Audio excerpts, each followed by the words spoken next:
बोला जा रहा था विश्व गुरु हैं, पूरे देश पूरी दुनिया को अलाई कर लिया है, अलाई बना लिया है, एक व्यक्ति आपके पक्ष में खड़ा होकर नहीं बोला। ये ऑपरेशन, ये आपको पहलगाम मामलात पे, और आप ट्रंप को दिशा निर्देश देने की बात करते थे और ट्रंप के दिशा निर्देश के हिसाब से आपने सीज फायर कर लिया। तो तकलीफ है। हम तो बिहार के बिहारी होने के बुनियाद पे और सिवान हमारी आबाई वतन होने के बुनियाद पे मोदी जी के आगमन पे तो मैं उम्मीद करता हूँ हमें विशेष पैकेजेस मिले हमारे सारण मंडल को, सारण कमिश्नरी को। देखते हैं क्या होगा, सिर्फ जुमला फेंक के चले जाएंगे, कुछ नहीं होने जाना है। अरे देश ने अच्छे प्रधानमंत्री भी देखे, बुरे भी देखे हैं, लेकिन ऐसा झुट्टा प्रधानमंत्री नहीं देखे। उन्होंने बोला था दाऊद इब्राहिम का कॉलर पकड़ के हिंदुस्तान में ले आएंगे, लेके आया क्या उन्होंने? तो ये सब बातें जो उन्होंने बोली थी, इवन दो कि बिहार के लिए उन्होंने जो जो बातें कही थी उसमें से एक बातों को उन्होंने पूरा नहीं किया। उन्होंने बोला था कि सारी की सारी चीनी मिलों को मैं खुलवा दूंगा। पिछले ही चुनाव में बोला था, इससे पिछले विगत चुनाव में उनका हुआ नहीं। आप बता दें कि कौन सा चीनी मिल खुले हैं। आप बिहार सिवान आ रहे हैं, सारण मंडल का सबसे बड़ा मॉर्टन चॉकलेट आप सब बचपन में खाए होंगे, सबके जहन में है, वो आपको छपरा ही का है। तो क्यों नहीं वहाँ आप एक काम करें, आप आते के साथ उसको खुलवाने का काम करें, सारे के सारे छपरा के जितने भी चीनी मिल है उसको खुलवाने का सौगात दें। तो ये सब नहीं होगा। और इन्होंने वादा किया था कि इतना लाख करोड़, इतना दे दिया, इतना दे दिया, कितना पैसा आया? जहाँ मामले आते हैं तो वो बोल देते हैं कि ये पूरी की पूरी सिस्टम की फेलियर है और गवर्नेंस से इससे कोई लेना नहीं। और जहाँ क्रेडिबिलिटी की बात आती है तो बोलते हैं कि मोदी के नसों में खून नहीं सिंदूर चल रहा है। आपदा में अवसर खोजने वाला व्यक्ति सिंदूर की बात, खून के जगह पे सिंदूर की बात करेगा। ये शौर्य, ये पराक्रम हमारे फौज की थी। अगर फौज की क्रेडिबिलिटी अगर आप अपने ऊपर लेते हैं तो फिर उस पुलवामा अटैक में जिस वजह से पुलवामा का अटैक हुआ और पहलगाम का अटैक हो गया, जो भी लैक ऑफ इसके वजह से हुआ, इंटेलिजेंस के वजह से हुआ, लैक ऑफ सिक्योरिटी के वजह से हुआ, इसकी वजह परेशानी, इसकी डिसएडवांटेज को भी अपने ऊपर लें। दिल्ली और पुणे के बड़े अस्पतालों से अनुभव प्राप्त नवजात एवं शिशु रोग विशेषज्ञ doctor Abhishek Kumar Singh Jeevan Jyoti hospital उखई road विजय हाता सिवान में कर रहे हैं बच्चों का बेहतर इलाज। इनके यहाँ oxygen, nebuliser, phototherapy, warmer, exchange transfusion इत्यादि की सुविधा उपलब्ध है। साथ ही यहाँ सभी प्रकार के टीके लगाए जाते हैं। नमस्कार, हमारे रोहित रवदा खतनी मैच बॉक्स। और 20 जून के देश के प्रधानमंत्री नरेंद्र मोदी के सिवान में आगमन हो रहा बा, जना के लेके देखा जाता कि एनडीए के जितना भी दल बाटे तमाम सभी मीटिंग कर रहा बा और तमाम सभी रणनीति बना रहा बा, और वहीं विपक्ष जन बाटे लगातार नरेंद्र मोदी के निशाना साधताटे। आज हमारे साथ मौजूद बने राजद नेता, चर्चित चेहरा महताब आलम जी। नरेंद्र मोदी के आगमन के लेके यहाँ के का सोचता नहीं और सिवान खातिर स्पेशली का बड़ा सौगात देवे वाला बने? महताब जी, सबसे पहले स्वागत करते हैं। बहुत बहुत शुक्रिया। और आपका भी और आपके जितने भी श्रोतागण हैं उनका भी। मुझे सबसे अच्छी चीज़ मैच बॉक्स की ये लगती है कि आप लोग बड़ा प्यारा, बहुत ही सलीस भोजपुरी बोलते हैं। भोजपुरी में बड़ा अच्छा इंटरव्यू आप लोगों का होता है, तो मुझे बहुत अच्छा लगता है। कहीं ना कहीं अब राजद के जो मनोबल बा पस्त बा कैसे कि मोदी जी आए वाला बनी, मोदी जी जहाँ भी जानी तो कहा जाला कि सुपड़ा साफ करके जानी। नहीं, सही बात है। वो जहाँ जाते हैं तो पनौती साथ में लेके जाते हैं। अच्छा। जब भी जहाँ पे भी पहुँचते हैं, वो जो उनका औरा है, जिस औरे के बुनियाद पे वो बोलते हैं कि उन्होंने जो भी आज तक जो बीइंग प्रधानमंत्री बनने के बाद जो उन्होंने डिलीवर किया, उस बात पे आज तक खड़े नहीं उतरे। उन्होंने बोला कि नोटबंदी लाई जाएगी जिससे आतंकवाद पे खात्मा हो जाएगा। पहलगाम हो गया, पुलवामा हो गया। तो पहलगाम का तो बदला सिंदूर से लिया गया ना? क्या बदला लिया गया? कैसा बदला? उन्होंने तो कश्मीर में घुस के पाकिस्तान में घुस के ऑपरेशन सिंदूर किया। उन्होंने ये बताया कि हमने पहलगाम का बदला ले लिया। उन्होंने तो ये भी बोला है कि मेरे रगों में खून नहीं, सिंदूर चलता है। तो बायोलॉजी के बारे में उनकी कितनी जानकारी है, तो इससे ये समझ में आ रहा है आपदा में अवसर खोजने वाला व्यक्ति सिंदूर की बात, खून के जगह पे सिंदूर की बात करेगा। ये शौर्य, ये पराक्रम हमारे फौज की थी। अगर फौज की क्रेडिबिलिटी अगर आप अपने ऊपर लेते हैं तो फिर उस पुलवामा अटैक में जिस वजह से पुलवामा का अटैक हुआ और पहलगाम का अटैक हो गया, जो भी लैक ऑफ इसके वजह से हुआ, इंटेलिजेंस के वजह से हुआ, लैक ऑफ सिक्योरिटी के वजह से हुआ, इसकी वजह परेशानी, इसकी डिसएडवांटेज को भी अपने ऊपर लें। अगर क्रेडिबिलिटी आप लेते हैं तो डिसएडवांटेज को भी आप अपने ऊपर लें। अगर आप नोटबंदी को जिस तरह से आपने बताया था कि नोटबंदी के वजह से देश में ब्लैक करेंसी जो है वो सारी की सारी काला धन वापस आ जाएगी, तो आयात जितने पैसे बने थे उतने ही पैसे दिखे, उससे कोई फ़ायदा तो हुआ नहीं। जब वो फ़ायदा अगर नहीं हुआ तो जो उसका डिसएडवांटेजेस है, क्रेडिबिलिटी, जब जैसे कि आप बोल रहे हैं, ये मैं नहीं बोल रहा हूँ, ये आप बोल रहे हैं कि उसकी क्रेडिबिलिटी जब आप ले रहे हैं तो उसकी डिसएडवांटेज, हाँ बीजेपी ने ले रही है, हाँ थोड़ी नहीं, मतलब मैं, हाँ सही बात है, आप नहीं, उसकी डिसएडवांटेजेस आपको मोदी को भी लेना होगा, तो आप ले। तो डिसएडवांटेजेस के जहाँ मामले आते हैं तो वो बोल देते हैं कि ये पूरी की पूरी सिस्टम की फेलियर है और गवर्नेंस से इससे कोई लेना नहीं। और जहाँ क्रेडिबिलिटी की बात आती है तो बोलते हैं कि मोदी के नसों में खून नहीं सिंदूर चल रहा है। समझ गए? तो मोदी गवर्नमेंट सिर्फ जुमलेबाजी की सरकार है। इन्होंने जो वादा किया था, क्या वो वादा पूरा कर रहे हैं? इन्होंने वादा किया था कि आपको रोजगार देंगे, 2 लाख रोजगार, 2 करोड़ रोजगार का सृजन करेंगे। क्या उन्होंने रोजगार का सृजन किया? उन्होंने बोला था 15 लाख रुपए आपके अकाउंट में, खाते में पहुंचवाएंगे। क्या उन्होंने पहुंचवाया? उन्होंने बोला था दाऊद इब्राहिम का कॉलर पकड़ के हिंदुस्तान में ले आएंगे, लेके आया क्या उन्होंने? तो ये सब बातें जो उन्होंने बोली थी, इवन दो कि बिहार के लिए उन्होंने जो बातें कही थी उसमें से एक बातों को उन्होंने पूरा नहीं किया। उन्होंने बोला था कि सारी की सारी चीनी मिलों को मैं खुलवा दूंगा। पिछले ही चुनाव में बोला था, इससे पिछले विगत चुनाव में उनका हुआ नहीं। आप बता दें कि कौन सा चीनी मिल खुले हैं। आप बिहार सिवान आ रहे हैं, सहारनपुर मंडल का सबसे बड़ा मॉर्टन चॉकलेट आप सब बचपन में खाए होंगे, सबके जहन में है, वो आपको छपरा ही का है। तो क्यों नहीं वहाँ आप एक काम करें, आप आते के साथ उसको खुलवाने का काम करें, सारे के सारे छपरा के जितने भी चीनी मिले उसको खुलवाने का सौगात दें। तो ये सब नहीं होगा। और इन्होंने वादा किया था कि इतना लाख करोड़, इतना दे दिया, इतना दे दिया, कितना पैसा आया? आपके यहाँ गुजरात में बुलेट ट्रेन चल रही है और हमारे बिहार में मेट्रो ट्रेन आने में लग गया। तो आप समझिए, जो आप जब जाते हैं गुजरात तो वहाँ पे क्या बोलते हैं, और जब बिहार आते हैं तो आप क्या डिलीवर करते हैं। दोनों में आसमान ज़मीन का फ़र्क होता है।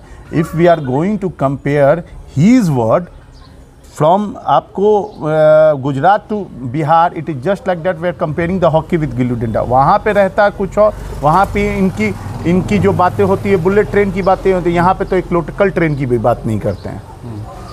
तो आप समझ लीजिए कि ये पूरी तरीके से ये चुनावी रणनीति के हिसाब से वो यहाँ आ रहे हैं।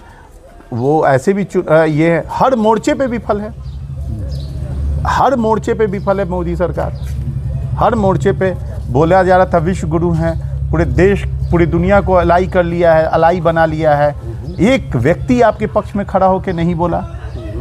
ये ऑपरेशन, ये आपको पहलगाम मामलात पे, और आप ट्रंप को दिशा निर्देश देने की बात करते थे और ट्रंप के दिशा निर्देश के हिसाब से आपने सीज फायर कर लिया।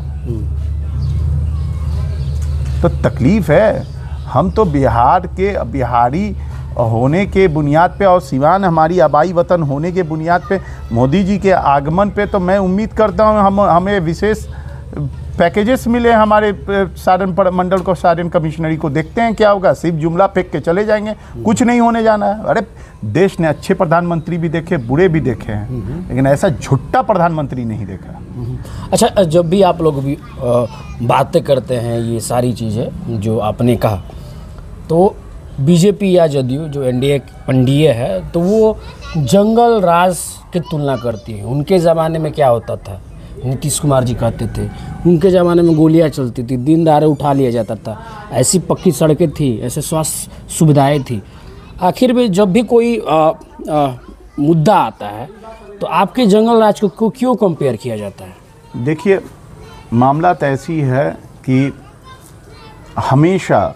हमेशा अजगर दिखा के तत्मंजन बेचने का काम नरेंद्र मोदी और उनके घटक दलों ने किया है, नीतीश कुमार ने किया है। नीतीश कुमार के पास कोई और मौजू नहीं है, कोई और मुद्दा नहीं है। गंजे को कंघी बेचते हैं, कंघी की कोई ज़रूरत नहीं है गंजे को, ठीक है। लॉ और ऑर्डर कैसा फेल्योर है ये बताने की आपको ज़रूरत नहीं है। ये शिक्षा चिकित्सा की जो बात कर रहे हैं आप, बारहा आपके चैनल के माध्यम से मैं भी देखता हूँ, यही बिहार है ना जहाँ पे अभी कुछ दिनों पहले एक दलित बच्ची को बेड ना मिलने के कारण उसका मौत हो गई। आप उसको बताइए, उसका रेप हुआ, उसके बाद उसकी मौत हो गई, उसके बारे में क्या है? यही बक्सर में कुछ रोज़ पहले विगत ओपन गन फायरिंग करके कुछ लोगों को 3 लोगों को मार दिया गया। कटिहार में एक कौन ठाकुर था उसने मार दिया। इन्हीं के छोटे सरकार किसी के सोनू मोनू के घर पे चढ़ के गोलियां चलाए, इसके बाद आनंद सिंह जी ने, तो उसके बारे में क्या आपका कहना है? मोतिहारी में गोलियां चल रही है, उसके बारे में क्या कहना है? सिवान में हत्याएं आम हो रही है, बलात्कार आम हो रहे हैं, उसके बारे में क्या? शिक्षा और चिकित्सा की जहां तक बात हुई, अब रेफरल हॉस्पिटल में अंगूठा खा जा रहा है, आपको ये बेड नहीं मिल रहा है, दवाइयाँ नहीं मिल रही है। इसी सिवान में 40 लाख रुपया की 40 या गालबन कोई भी एक अमाउंट याद नहीं है, उसका एक्सपायरी दवाएं बेची जा रही है। मंगल पांडे यहाँ के 40 लाख का, और मंगल पांडे यहाँ के स्वास्थ्य मंत्री हैं और इसी सरजमी के हैं। उन्हीं के तो राज में मॉडल अस्पताल बना, फिर उन्हीं के राज में एशिया का दूसरा सबसे बड़ा PMCH बना। अत्याधुनिक तरीके से लैस है पूरा बिहार। मंगल पांडे का मानना है, विपक्ष को कोई और सवाल नहीं मिलता, सिर्फ मंगल पांडे ही मिलते हैं। स्वास्थ्य एक ऐसी बेसिक चीज़ें हैं जिस पे सवाल जवाब उन्हीं होगा, और वो स्वास्थ्य मंत्री हैं। मुख्यमंत्री के बाद से आपको लॉ एंड ऑर्डर के बाद से सबसे अहम पोर्टफोलियो अगर किसी ने पकड़ रखा, वो तो आपको मंगल पांडे जी ने पकड़ रखा है। तो जब मंगल पांडे अगर मुख्यमंत्री हैं तो सवाल क्या हम जाके डोनाल्ड ट्रंप से पूछेंगे क्या? आपको मुख्यमंत्री स्वास्थ्य मंत्री हैं तो डोनाल्ड ट्रंप से सवाल पूछेंगे क्या? स्वास्थ्य मंत्री होने के बुनियाद पे आप बता दीजिए, थोड़ा दिन के बाद से बरसात आने वाला, पानी बरसेगा, और आपको है ना सिवान सदर अस्पताल को इतना अत्याधुनिक कर दिए हैं कि कहने का नहीं।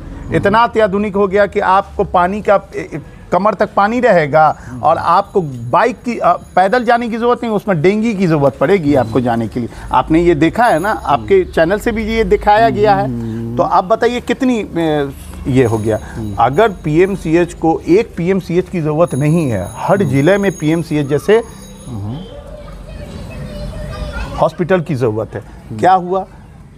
आप यही नरेंद्र मोदी और बीजेपी के और यही घटक दल के लोगों ने कहा था कि जब हर एक सांसद गांव को गोद में लिया था, देश के प्रथम राष्ट्रपति का गांव ओम प्रकाश जी ने गोद लिया था, जीरादेई को गोद लेने के बाद से क्या नज़ीर कायम हुआ है जीरादेई जाके देखिए। बता दीजिए ना, रोड भी अभी सही से नहीं है वहाँ पे उस गांव में। तो आप इस चीज़ को इवैल्यूएशंस आप कैसे कर रहे हैं ये देखिए ना। पूरी तरीके से करप्ट सरकार है, काली करतूतों की काली सरकार है, भ्रष्ट नीति की भ्रष्ट सरकार है। इस सरकार पे जनता का भरोसा नहीं है, इकबाल खो रहा है ये सरकार। आपको 2025 में नरेंद्र मोदी आ जाए या डोनाल्ड ट्रंप आ जाए, आप यकीन मानिए कि जनता ने मूड बना रखा है, इनको उखाड़ के फेंक देगा। ये जो 5 लोगों की जो डबल इंजन की सरकार इस बार नहीं चलने जा रही है। लेकिन अभी देखा जा रहा है कि अभी आपकी ही पार्टी के वीआईपी पार्टी के वो दावा कर रहे हैं कि हम 80 सीटों पर चुनाव लड़ेंगे। वही माले है, वो भी बोल रहे हैं कि हम 40 से अधिक सीटों पर चुनाव लड़ेंगे। तो आप लोग कैसे कॉम्बिनेशन बैठाएंगे कि आप लोग का जो सीटों का बंटवारा है उसमें मतभेद ना हो? क्योंकि अभी देखा जा रहा है कि आपके ही घटक दल के जो भी लोग हैं वो अपनी सीट बंटवारे को लेकर थोड़ा सा नाराज़गी दिखाई दे रहे हैं। इसको कैसे देखते हैं? भाजपा के 2 रोज़ पहले भाजपा के एक घटक दल है चिराग पासवान जी, लोजपा रामविलास जी के, उन्होंने कल कुछ 2 रोज़ पहले 3 रोज़ पहले उन्होंने बड़ा बोला कि 243 सीट पे हम चुनाव लड़ेंगे। वो तो मोदी के हनुमान जी है ना। हाँ, विडम्बना देखिए, जिसके वालिद ने संसद में खड़ा होके राइट विंग्स को हमेशा चैलेंज किया, भाजपा और जनसंघ को हमेशा चैलेंज किया, अम्बेडकरवादी सोच को आगे बढ़ाया, उस व्यक्ति का बेटा अपने आप को हनुमान क्लेम कर रहा है और अपने हनुमान क्लेम करने के वजह से उसकी जाति के लोग उस हनुमान को देख के वोट करेंगे। खैर ये विडम्बना है, देश में क्राइसिस है, पॉलिटिकल क्राइसिस है इसको बोले जाएंगे। खैर, तो वो 243 सीट पे आपका वो लड़ने की बात करें, आपको वो नज़र नहीं आ रहा है। और आपको नज़र आ रहा है कि विपक्ष में किसी ने बोला कि हम 80 सीट लड़ेंगे या 60 सीट लड़ेंगे, 40 सीट, विपक्ष पे आप लोगों का बड़ा नज़र तैयारियां शुरू हो चुकी नहीं, विपक्ष पे बड़ा प्यारा नज़र आ रहा है। आजकल देखा जाए, जो तैयारी की बात की जाए तो हर एक लोग, आपके ही दल के लोग, मतलब तैयारियां शुरू कर चुके हैं, अपने आप को दावेदार बता चुके हैं। वो चाहे बड़िया हो, वो चाहे महाराजगंज हो या अन्य अगर सीट को देखा जाए तो अपने आप को वो प्रत्याशी घोषित कर चुके हैं। नहीं, ठीक है, अच्छी बात है। मैं फिर यही बोलूँगा, कौन सा विधानसभा है और कौन से विधानसभा में सत्ता पक्ष और विपक्ष के लोगों में 3-3, 4-4 प्रत्याशी नहीं है। आपके रघुनाथपुर में रईस खान बोलते हैं कि हम लोजपा से लड़ेंगे, मनोज सिंह बोलते हैं हम भाजपा से लड़ेंगे, जदयू से बोल रहे हैं जो पूर्व प्रत्याशी थे चौहान साहब, वो बोलते हैं हम लड़ेंगे। यहाँ पे 3 हमने दिखला दिया। ओसामा साहब नहीं लड़ेंगे। ओसामा साहब हमारे यहाँ से एक बोल रहे हैं ना, हमारा छोड़िए ना, हम आपको बता रहे हैं कि आपने सवाल कहा कि हमारे पार्टी के लोग हमारे पार्टी से दावेदारी ज्यादा हो। अच्छा, एक बात आप बताइए, मेरी बात लीजिए। चलिए, क्या मेहताब आलम विधानसभा के प्रत्याशी नहीं हो सकते? क्या ये मेहताब आलम इस योग्य नहीं है कि विधानसभा के चुनाव वो लड़ सके? नहीं, उनके अंदर क्या काबिलियत नहीं है कि मेहताब आलम कहीं से भी पार्टी टिकट देती है तो चुनाव लड़ सके? आपके मन में ये नहीं चलता है? आपने कहा कि पार्टी अगर टिकट देती है तो चुनाव लड़ सकते हैं। बस मेरे दिमाग में यही चलता है कि अगर दल हमको उस लायक समझेगी, कोई भी सीट से लड़ाएगी तो मैं लड़ूंगा, लेकिन मैं अपने स्वार्थ के ऊपर, अपने निजी स्वार्थ को लेके, सदन में जाने की स्वार्थ को लेके हम सड़क को सुनसान करने वाले लोगों में से नहीं हैं। हम वही मेहताब आलम हैं जो आपको ओम प्रकाश यादव के लिए, ओम प्रकाश यादव ने जो आपको अपना गोद लिया हुआ गांव में, जब उन्होंने ये नहीं किया था, गोद लिया हुआ गांव को क्लेम किया था कि हम उसका ये करेंगे, लेंगे, उस पर उन्होंने काम नहीं, तो पद यात्रा उनके खिलाफ मैंने की।